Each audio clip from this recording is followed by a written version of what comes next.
කඩළු ත්‍රිත්වයන් නැත්නම් කියන හැට්‍රික් හැට්‍රික් පහක් අරගෙන තිනවා. දැනට ලෝකයේ කඩළු හැට්‍රික් පහක් ගන්නපු එකම පන්දු යවන්න. ඉතින් මේ තියෙන්නේ මම ගන්නපු එක හැට්‍රික් එකක් ගන්න පන්දුවක්.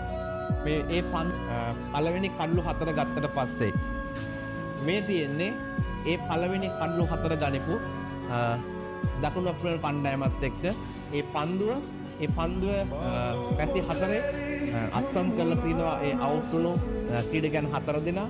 ඉතින් ගොඩක් මට වටින දෙයක්. ඉතින් ඒ වගේම මම ක්‍රීඩා කරන කාලය තුල තවත් කඩළු 4 කිහිප පන්දු යවන්නෙක්ම ලබා ගත්තා. ඒ ගොඩක් සතුටුයි. මම බලාපොරොත්තු වෙනවා හැබැයි අපේ කණ්ඩායමේ ක්‍රීඩකයෙක් පන්දු 5කට කඩළු 5ක් ලබා ගන්නයි කියලා. ඒක තමයි අචීව්මන්ට් එක. ඒක තමයි බ්‍රේක් කරනවා කියන රෙකෝඩ් එකක්. මම හිතලා ඒක අනිවාර්යෙන් අපේ එක්කෙනෙක් කරනවමයි කියලා මගේ බලාපොරොත්තුව. ඉතින් මේ මම නවසීලන්තයත් එක්ක තවත් පන්දු 4කට කඩළු 4ක් ලබා ගත්තා. ඉතින් මේ මම කඩළු 4 දවා ගත්ත අවස්ථාව 2019. ඉතින් මේ ඇචීව්මන්ට් කියන එක මම ඇචීව්මන්ට් එකක් විදිහට වඩා මට වටිනම තරගයේ ජයග්‍රහණය කරනවම කියන තැන ඉඳගෙන පන්දු යවපු එක. ඉතින් ඒ සඳහා මම උත්සාහ කරපු අවස්ථාවන් ගොඩක් තියෙනවා. මට වැරදුන අවස්ථාවන් තියෙනවා. ඉතින් මේ වැරදුන අවස්ථාවන් සහ උත්සාහ කරපු අවස්ථාවන් ගැන තමයි හැමදාම කියන වගේ මම කිව්වා වගේ මගේ පොතේ සඳහන් වෙලා තියෙන්නේ. බලමු. ඒ වගේම මම ජාත්‍යන්තර ක්‍රිකට් ක්‍රීඩාව තුළ කඩළු ත්‍රිත්වයන් නැත්නම් කියන හැට්‍රික් පහක් අරගෙන තිනවා. දැනට ලෝකයේ කඩළු හැට්‍රික් පහක් ගන්නපු එකම පන්දු යවන්න. ඉතින් මේ තියෙන්නේ මම ගන්නපු එක හැට්‍රික් එකක් ගන්න පන්දුවක්. මේ පන්දු තුනම හැට්‍රික් තුනක් ගන්නපු පන්දු තුන. ඒ වගේම අතන පන්දු දෙකත් එක්ක හැට්‍රික් පහ ගන්නපු පන්දු පහ මගේ ළඟ තියෙනවා. ඉතින් මේ හැමදේම අපේ තරුණ ක්‍රීඩකයන්ට අනාගතයේදී බලන්න අවස්ථාවක් ලබා දෙන්න ගොඩක් බලාපොරොත්තුෙන් ඉන්නේ. මම හිතනවා මට ඒක කරන්න පුළුවන් වෙයි කියලා. ඒ වගේම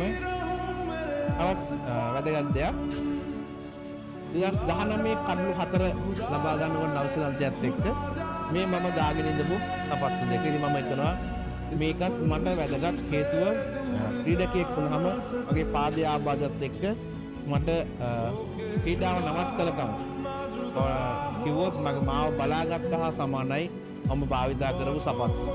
මම හිතනවා මේක මට ගොඩක් වැදගත් වුණේ අන්න ඒ හේතුව නිසා. ඉතින් මේ කඩළු 4ක් ලබාගත් දෙවන අවස්ථාව ඒ අවස්ථාවේදී ඒ සපත්තු දෙක මගේ ළඟ තියෙනවා. ඒ වගේම පළවෙනි කඩළු 100, පළවෙනි කඩළු 200, කඩළු 300 මේ පන්දු තුනම ඒ විකට් ලබා ගන්නපු අවස්ථාවක්. මේ හැමදේමත් එක්ක ගොඩක් සතුටුයි. මේ මම ක්‍රීඩා කරපු අවසන් තරගය. අවසන් තරගයේ මම පන්දු යවපු පළමු කඩුල්ල ලබාගත්ත පන්දුව, අවසන් කඩුල්ල ලබාගත්ත පන්දුව. ඉතින් මේ දේත් එක්ක තමයි මම ක්‍රීඩාවෙන් සමුගත්තේ.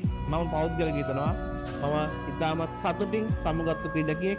ඒකට හේතුව මම තරගයේ අවසන් පන්දුවට පහර දීලා අවසන් පන්දුව පළමු පන්දු වාරයේ කඩුල්ලක් අරගෙන අවසන් පන්දු වාරයේ කඩුල්ලක් අරගෙන එක්තරම් ක්‍රීඩාංගණයෙන් ඉතාමත් සතුටින් සියලුම ක්‍රීඩාවට ආදරය කරන ක්‍රීඩකයන් සහ ප්‍රේක්ෂකයන් ඔවුන්ට හැකියාව ලැබුණා මගේ අවසන් තරගය බලන්න. ඉතින් මම හිතනවා ඒ තරගයේ සහභාගී හැමෝටම ගොඩක් ස්තුතියි. ඒ වගේම මට මේ දක්වා මගේ ජාතික කණ්ඩායමට ඇවිල්ලා රට වෙනුවෙන් මට පුළුවන් උපරිම කරන්න අවස්ථාව ලබා දීපු සියලුම නායකයන්ට, පොහොලකරුවන්ට ගොඩක් ස්තුතියි. ඒ හැම දිනාගෙම